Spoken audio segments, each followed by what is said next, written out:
All right. Pay attention inside. Focus on yourself. Caring for yourself is not egocentric. It's self-love. Putting yourself in priority in situations is not egocentric. It's self-love. What is egocentrism? Egocentrism is when you are aware that putting yourself first has a negative impact on others, and you decide that you don't give a shit. That's egocentrism. Usually you can take care of yourself in a way that does not impact others because it's none of their business. If you eat too much sugar for their taste or like whatever, it doesn't matter. But when you know that your behavior has an impact on others, there's a gray zone there, because sometimes it's your own business. I'm not in favor of taking drugs, but I like to use that example of this guy, not a specific person, just my imaginary subject, that it's his choice to take drugs. And it has an impact on others, but it's his choice. It's not on his wife or husband, it's not on his children, he lives alone, he owes nothing to no one. So those around who says it has an impact on us, it's because they want something from that guy. Do you understand? Like they want something and they can't get it because he's doing drugs, but it's his money, it's his schedule, it's his time, it's his life. It's free. Okay? Which is very dramatic for a mother that sees a drug addict son or daughter that can't really do much. And then the mother's like, do you see what you're doing to me? I know that it's really shitty, the example, but I have to cover it because it's stuff that happens. The mom is hurt of seeing her children go down a path they don't like, but it still concerns only that person if they don't drive under influence, if they never hurt anyone specifically, It's kind of shitty, but that person is not egocentric. It's also not self-love because he's ruining his own mind and health. But it's not egocentrism. So I use this terrible, dramatic example to show you where we would think someone is narcissistic or egocentric, and they're not.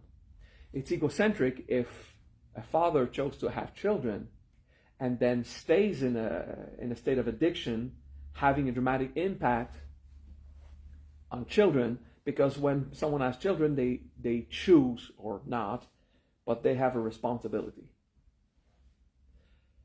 The mother that is hurt because her son's doing drugs, when you have a child, you give everything to the child and then you lose it all. It's not yours. Then you're happy when your child performs and is stable socially, but when you have a child, you have a responsibility, you give what you have to give, and then it's over. Then if they want to give back, it's their own choice. They're now adult to adult. They're not your child anymore. I mean, they're still your children, but not as a parental role. It's adult to adult. So if your kids decide to return the favor of caring for you because you care for them, that's cool. So studying nature, the behaviors of monkeys and wolves and many other creatures, but I tend to go to monkeys and wolves, primates and wolves. The parents give birth, take care of the kids, and the kids will never have to return anything. But they're part of a clan, but they'll never have specifically to return anything to the parents, to the genitors. It's just, it goes in nature, that's it. You understand? So when you're a human parent, we think that that our children owe us something. And that is egocentric. So the mother, and I know it's a dramatic and a really shitty example and people won't like me after that, but I'm going to say it anyway. the mother that says the son is egocentric because he doesn't realize how much it hurts her, she's the one. The mother is egocentric because after giving birth and raising a kid, she built an expectation that something was supposed to be returned to her. That's egocentric. Although he's not in self-love, we agree. But you see, it's hard. It's hardcore. I'm starting this morning with a hardcore example because your mind doesn't want to think about who's egocentric, but your mind wants to go, well, talk about drugs then. No, I don't want to talk about drugs. That's not the topic of today. Your mind would want to resolve like the situation of what that mom feels, and no, that's not the point. So that's why these examples sometimes are tricky when you want to describe egocentrism, because the examples we use, your mind will want to talk about different aspects of that story, because it's, I'm using a shitty situation from the base. Yeah, but what about drugs? What about that mom? How disrespectful is it for that son to never care for his mom afterward? You see, this is hardcore lessons of life. When you give birth and when you raise children, you lose it all. And it belongs to you to be proud of what you've done or not. Because egocentrism hides in those little things where you won't realize that it's egocentrism because you have a system of belief. But children are supposed then to take care of the adults. No, the humans are those who do this the most. Usually in nature, the fact that every member of the clan takes care of every member of the clan, somehow there's a return to those adults. But it's not specifically the children to the genitor. You get it? It's more nature gives back. Nature takes care of the clan as a whole. So in our society, it's the social system where the parents will be placed, and then sometimes it's not the kids, but it'll be the government. It sounds pretty shitty, but that's nature. The whole system will take care of you. Your kids specifically don't owe you nothing. It's a hard lesson. Well, I would say a good 90%, I'm not sure of that statistic at all. Maybe it's more than that. Most children will end up caring their parents in the end anyway. Okay? And if you focus on the few who don't, then you get stuck in a drama that is useless. Mike was telling me yesterday, don't you find Maha, can I take your example? Question? Don't you find Maha that the world is getting worse and the world is like, because this is what everyone since the beginning of history have been writing, the world is getting worse. Okay? Because we just focus on the shit things that happen. Like there's so many, he was telling me something, I don't remember the phrase exactly, but there's people are so unconscious, so much suffering, there's war everywhere. Well, my answer was something like, if I compare to 70 years ago, when we sent people to war, 1 million humans died. Now it's 10,000. When we went to war, Second World War, that's 80 years ago, is it? Yeah, something like that. They would just bombard an entire city. So civilian casualties was more than military casualties because they would just decimate populations. And today in war, they try their best to avoid civilian casualties. It's really from military to military, and they try their best pretty much everywhere.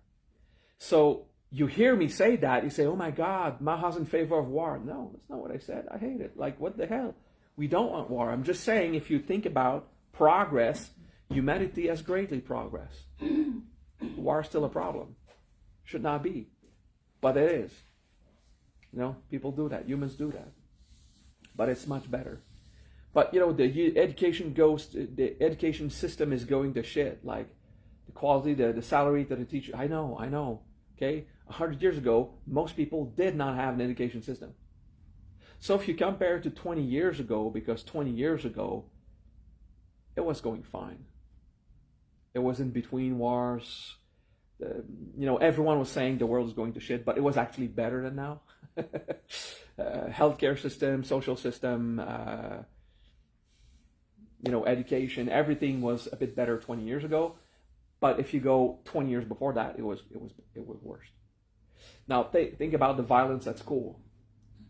You hear a lot about the violence at school, but statistically, there's so much less violence at school than there was ever. It is better. It's just that now we see it and we focus on it hard. We have services, people take care of it to diminish it, but there still is. And then you have shootings, which is not violence at school. This is another topic, and it's only in America. Like no one else in the world does that, or it's extremely rare. I think there was one shooting elsewhere recently. Forgot which country, but it is extremely rare. So, talk about his comment about, but I see so many people unconscious, stuck on the phone and everything. This is what everyone says, but we're all on the phone, and it's just an organizer. It's our office, it's our banking system, it's and then we do put it aside, and we do have a family life. We do spend time with friends. We do personal growth. We do seek. A lot of people are asking questions, are studying science, are studying themselves, discoveries. There's more people evolving now than ever before. But if you focus on the few who don't, of course you're going to see that, So I like to be a buzzkill, a drama breaker, because if you compare to 20 years ago, yeah, there's situations now that are worse. But not that much worse. Just it was better 20 years ago. In the 2000 time, we were still talking about the problems, but it was very high in terms of the world was going better. But if you go back another 20, 30, except a period of the baby boom and the economic blast where the economy was great, just before that, it was a shitty world. Violence was everywhere. No one did anything against bullies.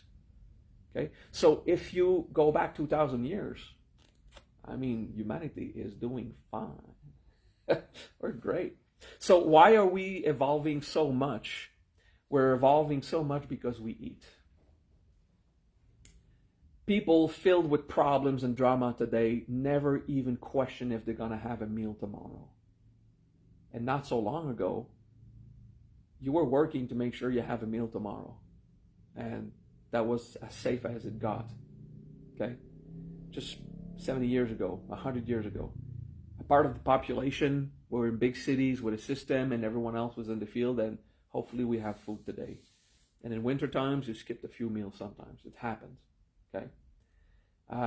Go way back, having a meal every 2 days was common. Except for farmers. Because farmers paid themselves first, they eat first, and then they gave it to the market, So, humanity is going good. We eat. We eat so we have time to dramatize. We have time to be depressed. There was so little depression 100 years ago because everyone was in survival mode. You didn't even think if there was a problem in your life. What do I have to do next to make it? And it was basically, we were like the primates and the wolves.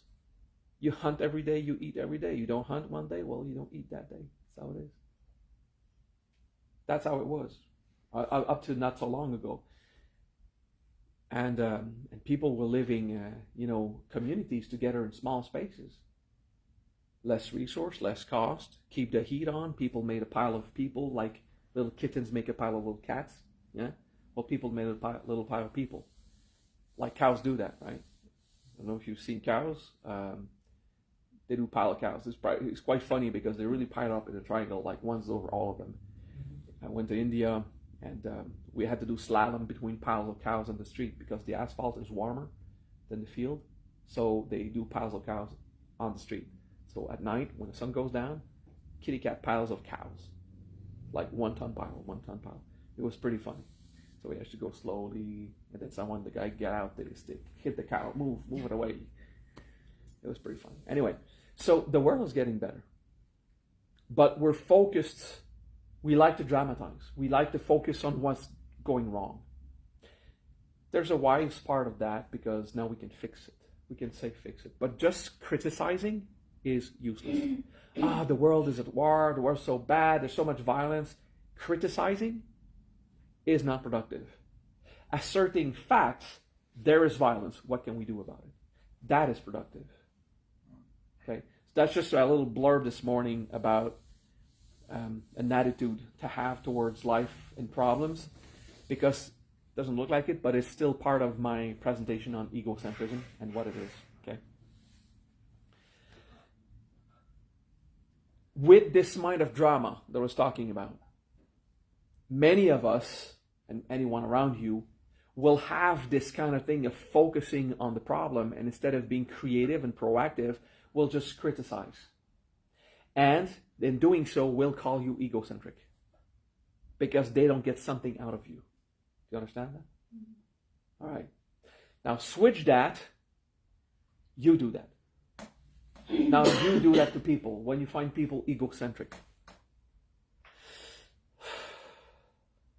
You're driving on the highway, and you do a maneuver that you need to do, and someone honks at you, fucking idiot, okay? And you're like, fuck off, I had to, like, I'm driving, okay? So then you're driving on the street, and someone does a maneuver and cuts you and does something that you don't want. You do, like, fucking idiot.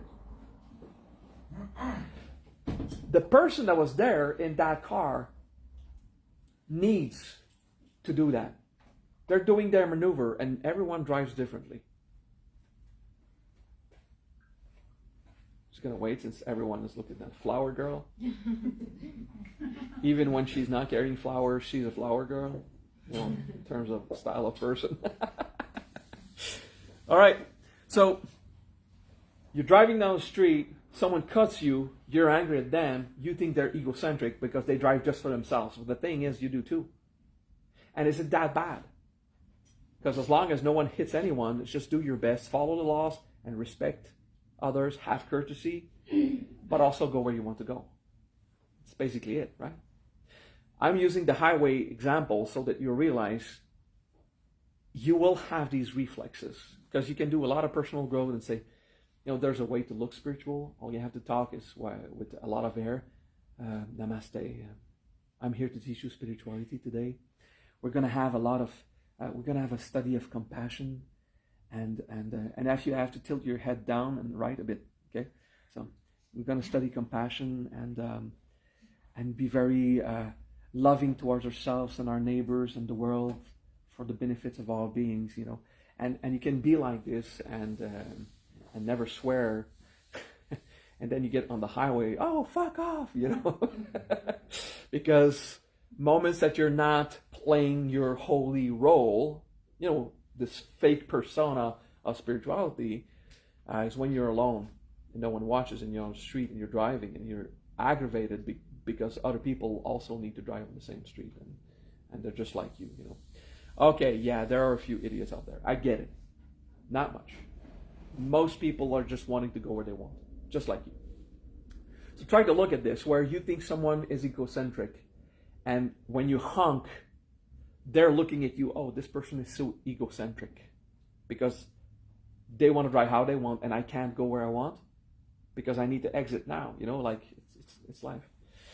So you see, we're very prone to say the others are egocentric, being egocentric in saying so. You get that mechanics? So we have systems of beliefs, we have ways that society should work, but actually everyone has a similar but slightly different system of belief of how society should work. So people in the same society will behave a bit differently, and when you see that, you don't agree. Oh my God, no. This behavior was seen in the past, mostly through religious conditioning, upbringing, and sets of belief. So if you're not Christian, you're going to hell. Okay. Now it's, if you're not vegan, you're going to vegan hell, like for the whatever. The religious people are still doing that, but there's less and less hardcore religious, so that's a good thing. Spirituality is good. Religions promote spirituality, so I do like religions. Religions do a lot of charity. People who are highly religious, they spend so much time helping their neighbor. They are doing good things. So religion is a good thing in that sense. But then it chastises whoever is not like them. Because someone who acts differently threatens their security in their system. That's how it works. But still, religious people are super good because they usually are more virtuous than the non-religious.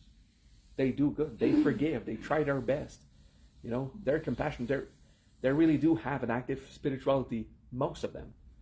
There's always this old kook who's just like Christian to the core, but click, click, shotgun, get off my property. You know, like someone needs help, but you have a glass of water, is like, I'm going to shoot you in the balls if you don't run off my property.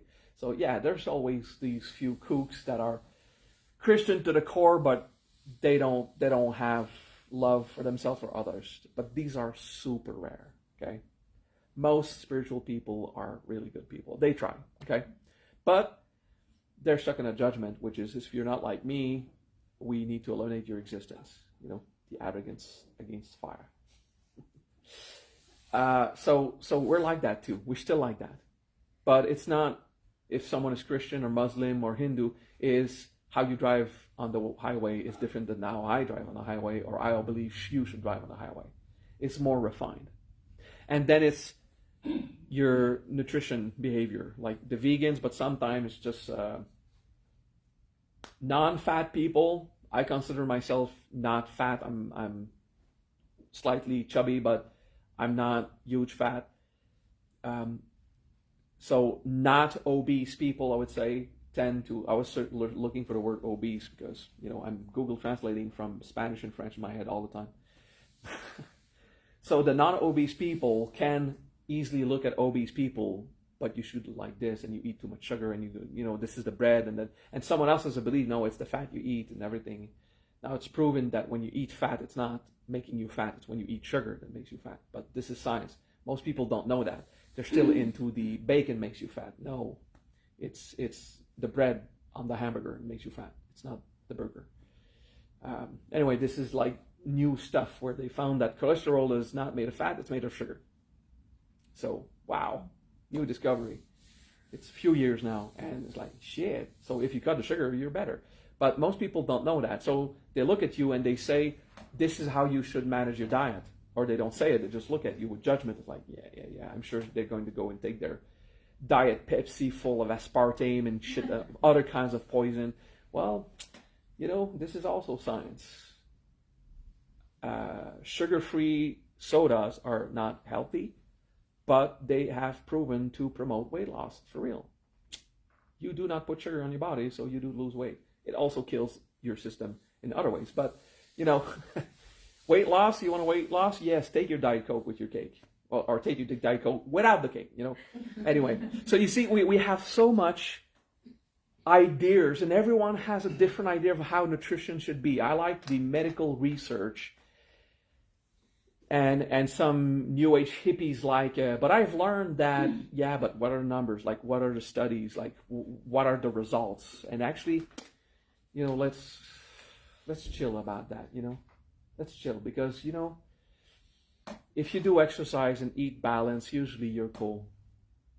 We have so much time because the world is doing so well that we have the time to look on social medias, all these videos about doctors and nutritionists telling us what we should do, and we can bitch on others when not so long ago, no one gave a flying fuck of anyone else's nutrition.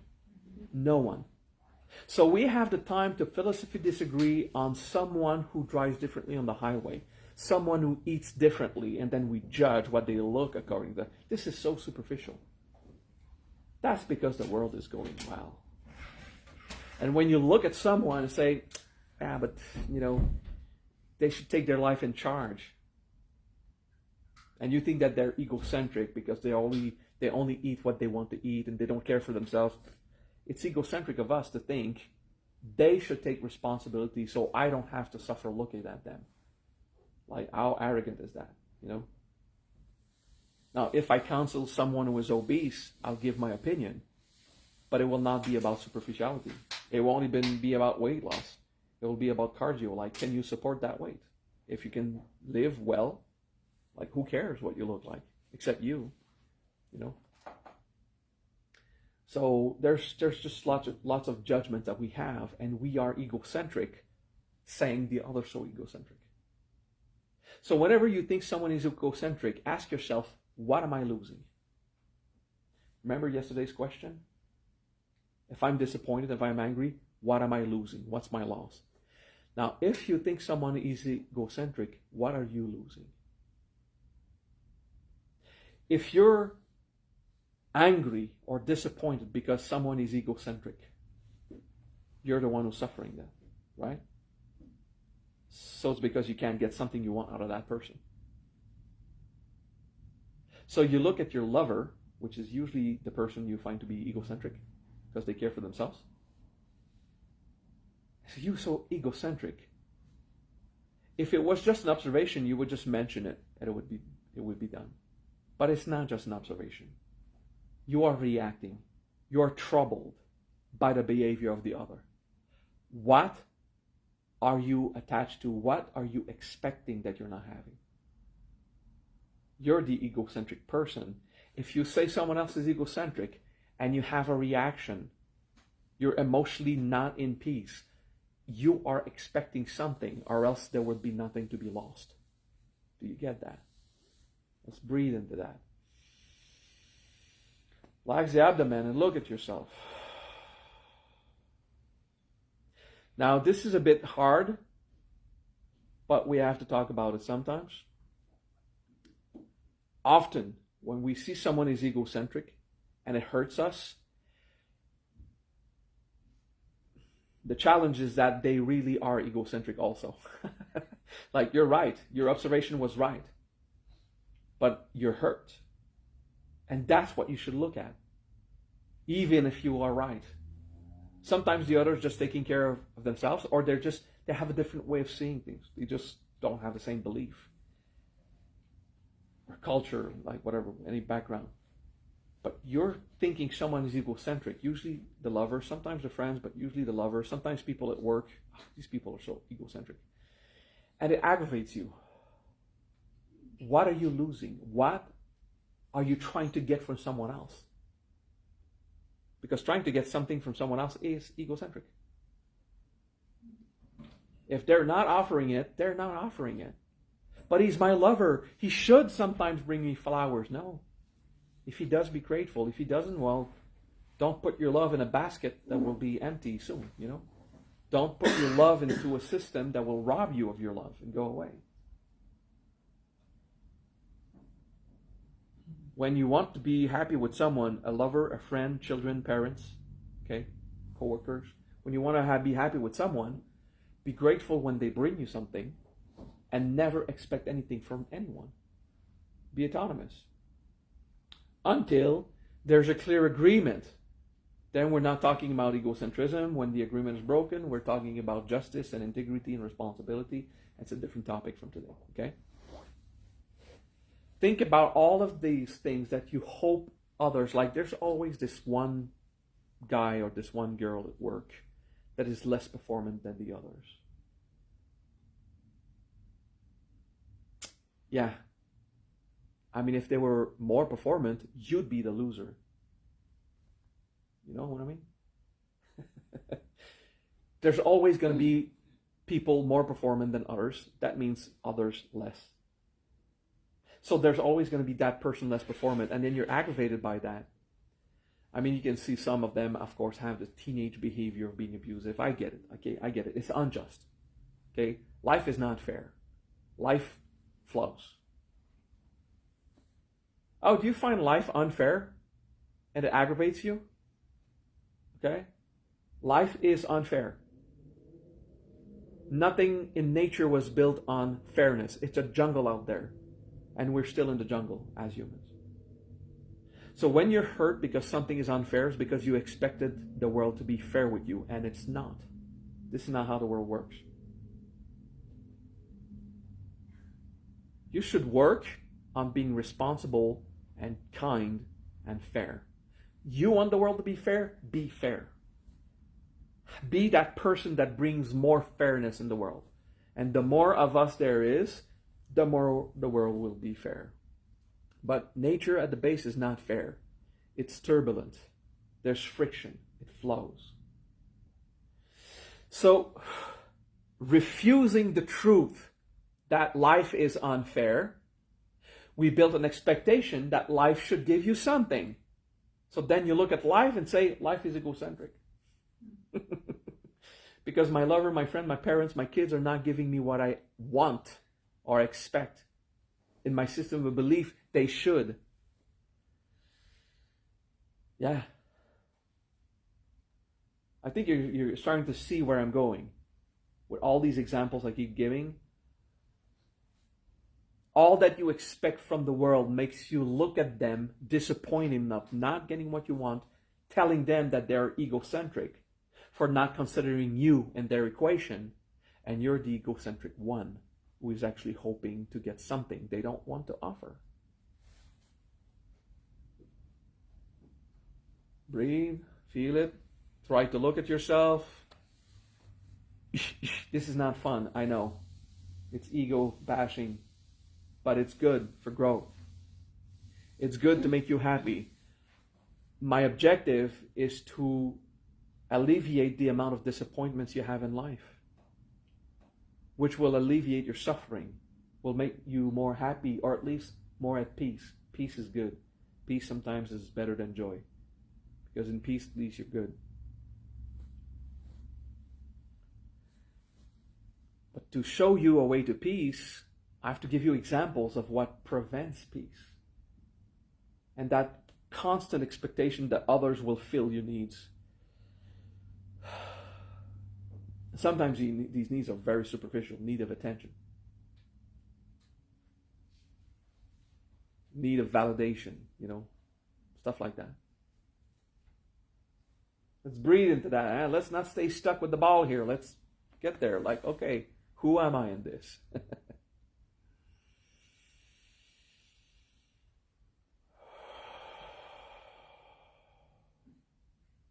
Good. It's just to help you look at yourself, encourage you to appreciate your own behavior. Personal growth requires us to look at our behavior and the impact not only on others but on us. Personal growth is not just looking at what do I do that hurts others. No, it's about inside. What behavior do I have inside that causes me the grief that I have? And of course, we were raised in a world where everyone is supposed to give everything to everyone. And there's, of course, now social media, before it was magazine, so it's not social media. It's not the cell phone. I was looking for my cell phone again. It's like, do you guys know where my cell phone is? Right there, where the mini people is looking. All I see is like these little icons. That's why I say the mini people. They probably drive smart car because they're small enough to fit in there. Just kidding.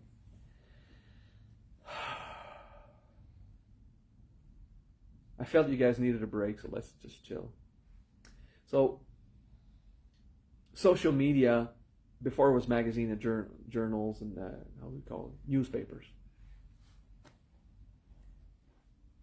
Telling you how the world should be, telling you, like, is your husband giving you what you need? Is your wife preparing your welcome home every morning? How to be a good wife. All this behavior where you are expected to give something to someone else. You are expected to do that. The world is built where you are expected to give something to someone else. In nature, primates and wolves, okay? And, all kinds, whatever, primates and any other animal. The only place you're expected to provide is at work. And your family, if you're the one working, the food, okay? When you go to work, it's like if you're the hunter, you go hunt because that's your role. If you go work, did you know that your boss has no authority on you? Your boss has no authority. The only reason why you do what your boss asks of you is because he's going to give you a paycheck. It's not authority, it's business. No one has authority on you. You are expected to provide a service at your work, because it is an agreement. It's conditional to receiving the money. And before it was the sustenance, directly the products. So this is the only place in the world that you are expected, at the base, law of nature, to provide, is where you get your sustenance. Because that's an agreement and not another authority and a subordinate. It's like, I have a competence, you don't have it, or you don't have the time to do it. I'll do that, but I get part of the revenue of the business. That's work. Okay? And in nature, it's, if you're the hunters, you go hunt.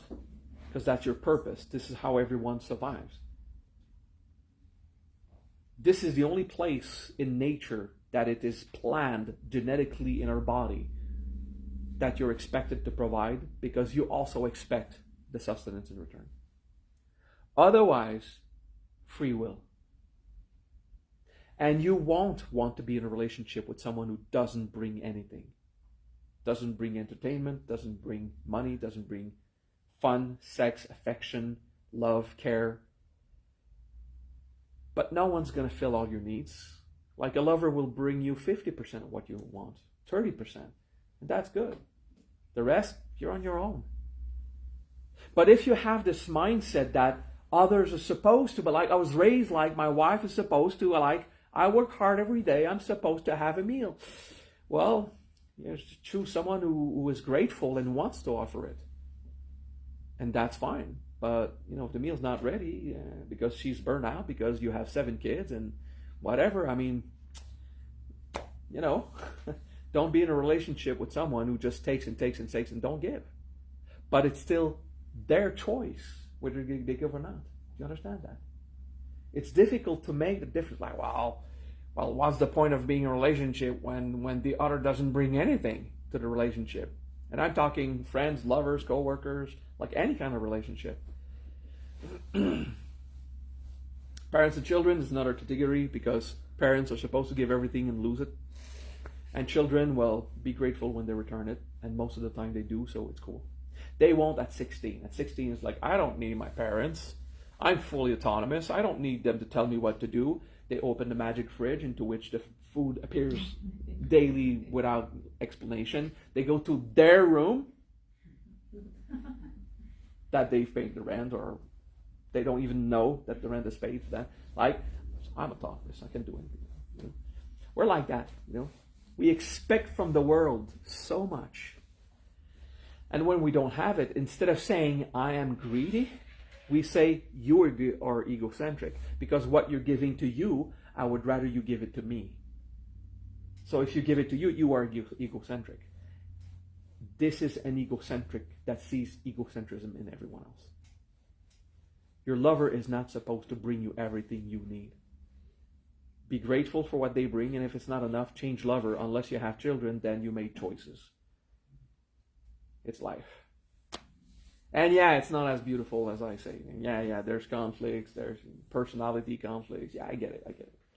I'm talking of egocentrism now. We are too quick to say that others are egocentric, when in fact they're just different.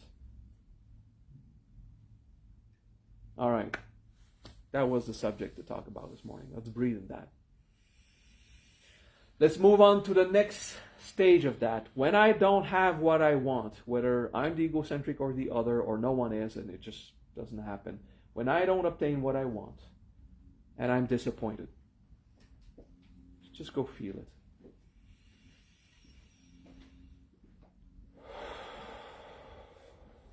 How does it feel?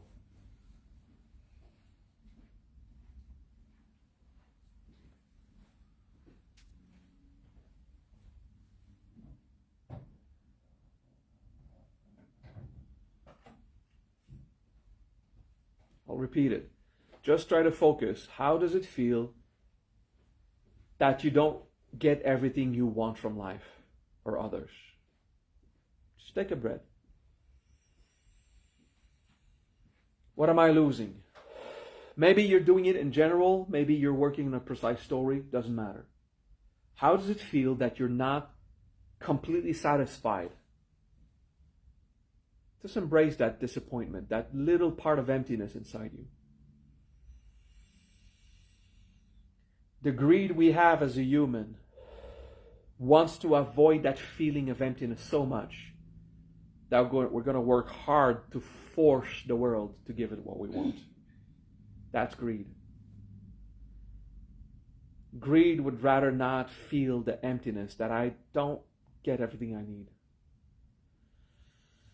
Just feel it. Just be honest enough to say, yes, there are aspects of me I have that I'm satisfied and others I'm not. So we're working on the aspects we're not.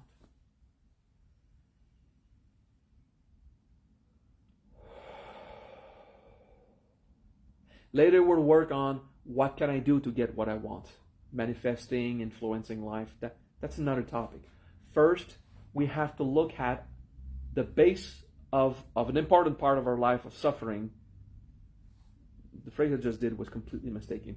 An important part of the suffering we have in our life, because there's also a part of joy, the part of suffering is built on a lot of expectations that are not fulfilled.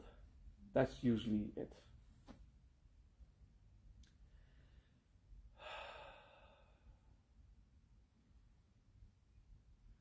Not enough money, not enough sex, not enough affection, not enough validation from others,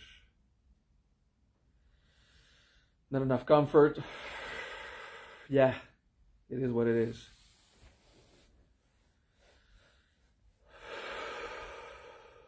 Just go and accept it, breathe it. Something we lose. The more you embrace your disappointment of insatisfaction, the more that emotion softens. That's the key to emotional integration. You pay attention to your emotions and you breathe it, you feel it. It's not just observing in the head, it's accepting to live the shitty moment. And then it opens up the doors inside.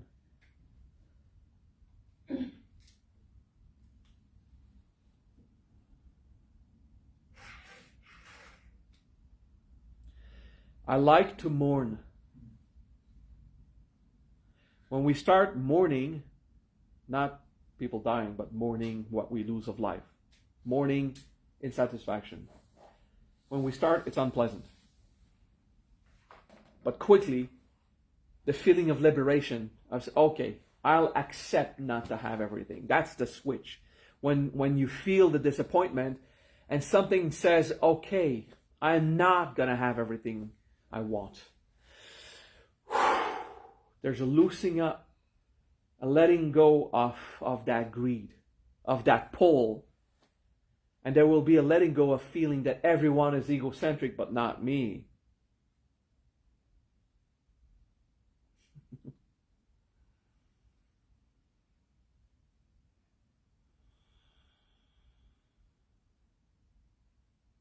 It takes humility to go inside and feel it. It's important to think it, to intellectually know it, but also to feel the emotion, because it releases it. It gives you a chance. And we don't need to go into a drama quest and cry and make noise and trouble other people and seminar. We can just feel this shit. It's like, okay, it's disappointing. I won't get everything I want of life. Let's rejoice of what I have. Let's see what I can do to have more. And I still won't have everything I want. Because that's life. It's how it is. Then you look in those magazines and social medias. How can you have everything you want? And they try to sell it. It's demonstrated that most people on the social media, TikTok, Facebook, Instagram, and all these places have videos that say, this is how I made $48,000 per month. And if they look at those people, they're actually broke and they're lying to you, because most of them are making money of selling you the course. And it's, studies have been made. They track down the people. They try to find a way to ask them these questions without them knowing that it was to evaluate, but they profiled studies, and I just forgot who. I hate it. I like to say where I get my sources, but anyway, it's coming out. You just Google it. And 5 years ago, a few people found a new niche and got millionaire quick, the niche is full. Like one of the things is Amazon drop shipping. Just sell things on Amazon and have someone else ship it. A few people, we're talking a handful of people, made a fortune, and thousands ruin themselves by investing $10,000 in merchandise that are stuck in a warehouse and cannot sell. It is everywhere. Okay? Now AI, I like AI, and in the AI art, every graphic artist and not graphic artists that accept AI, because some are just frustrated about it, said, wow, I'm just going to produce so many images and just sell it on Vistaprint and Coffee Shop, and like, no one makes money because no one wants to buy your freaking picture made by an AI. No one. I make money with AI by using AI to sometimes supplement, like I'm writing 2 books right now when I feel like want to continue, and I put little pictures in there.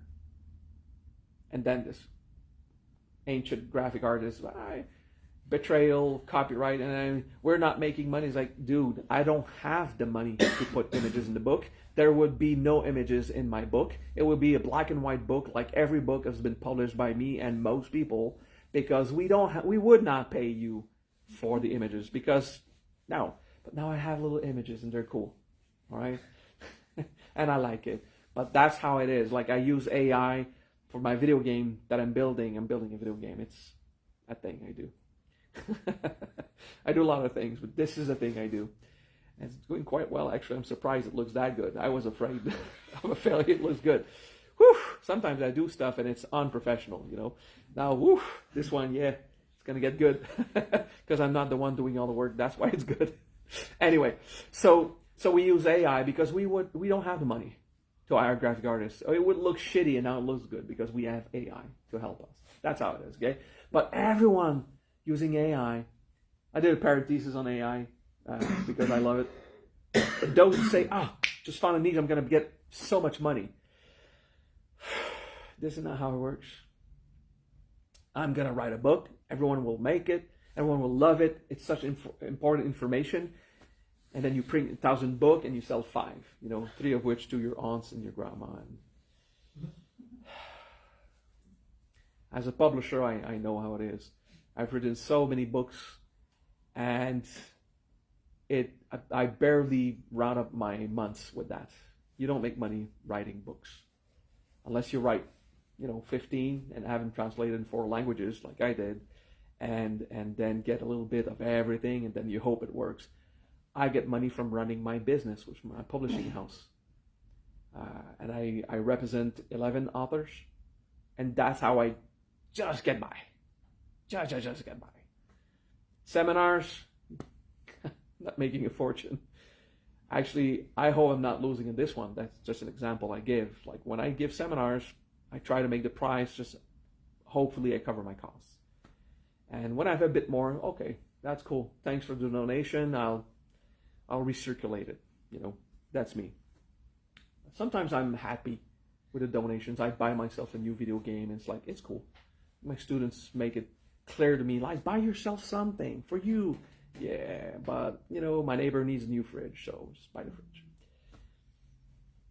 It is what it is. My landlord, she freaks out. She can't believe how I behave.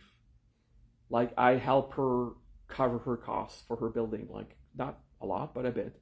I'm kind. I give more money for removal of the snow. We have to pay. I give more. It's a shitty job, and someone's got to do it. I give more.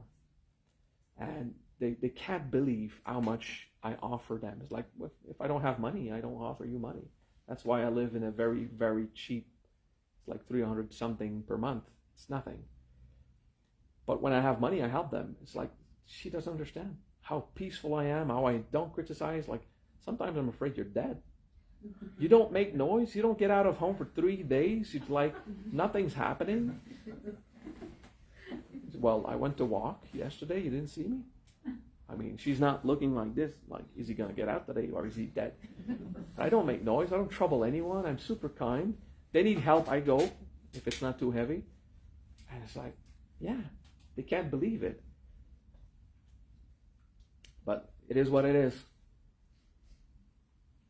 If I had $1 million, I'd invest it in happiness for the world. And I'd still keep my, I don't know, sometimes I'm thinking lately, maybe in a few years, my children are out of school, I'll get myself a house that makes sense. But, do I really need it? And then I have to maintain, fuck that, stay renting. So, again, I'm not bragging. I'm giving you examples using my lifestyle to show you it's possible. To get there, I had to accept I'm not going to get everything I want. I accept that I'm not going to control what comes in. And if I want something and I don't have it, what can I do? I'm going to be proactive about it if I feel like spending the energy and the resources. And because of that, I accept to live with what I have. I end up having more. Okay, so someone doesn't give me money, but okay, this phone is one of the best in the world. Galaxy S3 Plus Ultra, coffee maker, ice maker, like it's got everything in there. And basically I had to obtain it to save money. Yeah. So I pay 4 cell phones on my package because I pay for my kids, and other people, for her. And I went and said, it's too high. So, well, let's see what we can do. We're going to give you more data, more time. We used to cover Canada. We'll cover Canada and America at no cost, so you don't have to pay when you go there. We're going to give you this, that. It's going to be, and we're going to include that phone. It's going to be $50 less per month. How's about that? Yes, sir. It was like Vishnu. The other phone is starting to be twitchy. It's getting old. It's not good for streaming. I'm going to stream more and more. So, not necessarily seminars, but it was like in the period I was doing classes every week. So what can I do? And Vishnu says, okay, just go there and talk to this person. Okay, just go. Okay, so I have the perfect phone, saving money every month. I didn't have the money to buy my car, to repair my car, thousands of dollars. Okay, so I went to the car salesman and says, look, I can't. What can I get super cheap? And he found a way to give me a super good price for my old car. I have a new car. That standard now has all the option that I had in my luxury car. Because my other car was a luxury. I had money when I bought it. Now I'm not broke, but almost. So I got the same options because 5 years later it's the same thing. So basically I have a better car. It's a 4-wheel drive, so I'm not going to be stuck in the snow anymore. And it cost me that. I didn't have to repair my other car, and I have a new one. And I have a small payment because half the car is paid by my previous, regardless of the thing. Like, I've got a freaking upgrade, but it's not a luxury car. It's a car with all the options I had before, so nothing changed for me. Nothing changed. Oh yeah, the one thing that changed. I forgot which, so not important it is, but I know that there's one thing I had before I don't have a new car, but I even forgot what it is because it's that not important. So, yeah. Anyway. Oh, and I don't have a button in my car to open my gas thing. I have to go out and click on it, like in the old times, because it's not a luxury car. Come on, So you see, accepting to lose, accepting to not have what I don't have, and just being open, stuff streams. Now there's other things I'm not gonna have. I would have to have an extra room. It's not even for me; it's for my girlfriend. I would like to have an extra room for her to have a room, to have an office to go. Vishnu says no, right now you can't. Okay. I don't have everything I want, but I have so much. Just like, okay. But how did I get there? I spent so much time like, okay. I want everything and I'm unhappy, unsatisfied. Spent years doing that, looking at how unsatisfied I was. So I hope that you are inspired by that. And no false promises. Maybe you're going to resolve every issue and you're still not going to get anything from nature. But we're going to work on that anyway. It's just I can't promise your life's going to get better. It usually does. Not always, but it usually does. I think everyone in Maria who's been doing it for a decade now is like, It's much better than before, right? It's not necessarily more money. It's just more fun, more life. I mean, if someone has a trick to make more money, I don't want to hear it. See you. What time is it? Whoop. All right, see you in 10 minutes. That's 11 and 10.